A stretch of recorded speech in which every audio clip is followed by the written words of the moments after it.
אז איך זה הולך לעבוד? מי ראשון ברשימה, אתה או בני גנץ? אנחנו בהנהגה משותפת.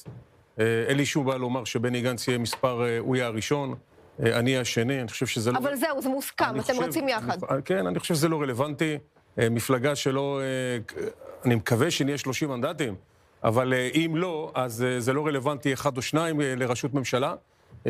אני חושב שהדבר הכי חשוב זה הנהגה משותפת, והדבר הכי חשוב שאנחנו רוצים לתת דוגמה ומודל לאיך אפשר לפתור דברים בהסכמות ובאחדות. אז איך זה נולד? מי יצר קשר עם מי? מי פנה למי? אני לפני מספר חודשים פניתי לבני ודיברתי איתו. היו לי כל מיני רעיונות, זה עלה וירד והתקדם. אני חושב שהרעיון הזה הוא נכון מאוד. אני חושב שגם בני וגם אני חושבים שהדבר הכי חשוב בעולם זה לייצר את הגוש של ישראל, גוש שיחבר. אני רואה עכשיו את כל הסקרים, רואה מה אתם אומרים, 61, 59, צריך לייצר פה משהו אחר. העם הזה רוצה ממשלה ציונית רחבה. למה אתם בעצם לא מכריזים על זה? למה לא יוצאים לדרך? אנחנו סוגרים את הפינות האחרונות.